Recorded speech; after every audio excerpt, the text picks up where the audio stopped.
Employment promoter association نے ترسیلات زر میں کمی پر تحفظات کا اظہار کیا ہے۔ نائب چیئرمین عدنان فراچا نے وفاقی وزیر داخلہ محسن نقوی کو خط لکھ دیا، کہا کہ ورک ویزے کے کوٹے میں کمی، بایومیٹرک میں مشکلات اور میڈیکل فیسوں میں اضافے نے مشکلات بڑھا دی ہیں۔ مزید تفصیلات بتائیں گے بیورو چیف اشرف خان، آگاہ کیجیے گا۔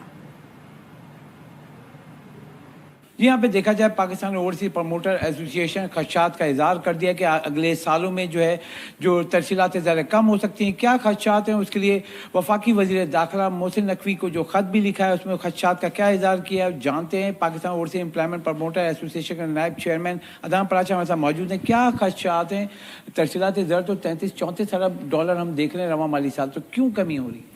دیکھیں، جو ریمیٹنسز کی اب جب بات کرتے ہیں تو یہ تو وفاقی اداروں نے جو کریک ڈاؤن کیا تھا اور تھوڑا سا جو ہمارا انٹرنیشنل مارکیٹ کے اندر ہمارے اوورسیز پاکستانیز کا اعتماد بحال ہوا، اس وجہ سے وہ بڑھ رہی ہیں اور یہ 35 سے 36 بلین ڈالر تک جائیں گی، رواں سال کی کلوزنگ ہوگی۔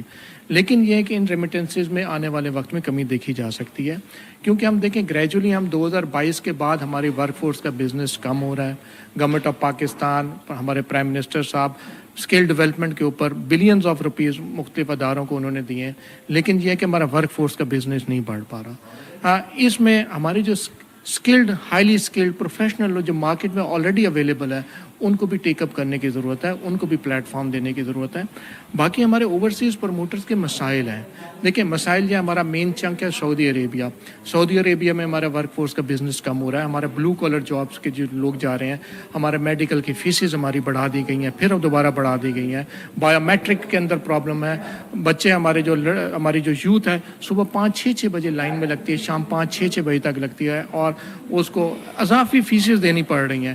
ہمارا آپ یہ دیکھنے کے ساتھ ہمارے دوسرے ڈاکومنٹیشن میں مسائل آ رہے ہیں۔ ہمارے ڈپارٹمنٹس کو میں کئی دفعہ درخواست کر چکا ہوں کہ آپ آن بورڈ ہوں، یہ ہمارے ملک کی سطح کا مسئلہ ہے، ہمارا کوئی انڈیویجول مسئلہ نہیں ہے، یہ ہماری یوتھ کا مسئلہ ہے اور جو ہمارا ویژن ہے پرائم منسٹر صاحب کا اور ہمارے چیف آف آرمی اسٹاف صاحب، تو ہمیں اس کو فلفل کرنا ہے۔ ہم گورنمنٹ کے ساتھ کھڑے ہیں، لیکن ہمارا سعودیہ کا سیکٹر بھی افیکٹ ہو رہا ہے۔ ہمارے ادھر سے لڑکے اگر واپس آ جاتے ہیں تو ہمیں ہی مجرم قرار دے دیا جاتا ہے۔ ہمارے جو ایمبیسیز کے اندر ہمارے جو CWs ہیں اور ہمارے ایمبیسیڈرز ہیں وہ کمپنیز کو وزٹ کریں، اور اس کے ساتھ ساتھ یہ ہے کہ ہمارا UAE کا سیکٹر بہت افیکٹڈ ہے۔ ہمارے 2 دن پہلے ہمارے آنریبل گورنر صاحب اور ہمارے جو ہے ایمبیسیڈر صاحب نے اعلان کیا کہ 5 سال کا ملٹیپل ویزا ایشو ہوگا۔ وہ بہت اچھا خوشائن ہے ہمارے ٹورسٹ پوائنٹ آف ویو سے، یا وہ لوگ جو کہ وہاں پہ بزنس سیٹ اپ کرنا چاہتے ہیں۔ لیکن ہمارا مین پاور کا بزنس پچھلے 1.5 سال سے ہمارا UAE کا افیکٹڈ ہے۔ ہماری 2,30,000 سے ورک فورس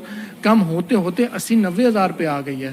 ہمارا UAE کا سیکٹر ایسا سیکٹر ہے کہ جہاں پہ ہمارے اسکلڈ، ہائیلی اسکلڈ پروفیشنل لوگوں کا زیادہ ٹرینڈ ہے۔ جی جیسا کہ آپ نے سنا، یہاں پہ شدید کنسرن بتائیں، وہ مسائل بھی اجاگر کیے ہیں جو بیرون ملک پاکستان جو نوکری کرنے جاتے ہیں ان کو کس مسائل کا سامنا ہے، اور یہ بھی تجویز دی ہے کہ کس طریقے سے ترسیلات زر بڑھائی جا سکتی ہے۔ اس وقت سب سے بڑا کنسرن یہ ہے کہ ہمارے گلف ممالک کے لیے جو سب سے زیادہ ترسیلات کمانے کے لیے جو جاتے ہیں پاکستانی، ان کو جانے میں مشکلات ہو رہی ہیں، جس میں اب UAE کا ہے، قطر ہے، سعودی عرب ہے۔ اب یہ کنسرنس ہیں تاکہ حکومت ان کے ساتھ بیٹھ کر ان مسائل کو حل کرے تاکہ پاکستان کی ترسیلات زر بڑھ سکے۔ امریکی صدر کی ٹیرف پالیسی نے پوری دنیا کی اسٹاک مارکیٹس کو ہلا کر رکھا۔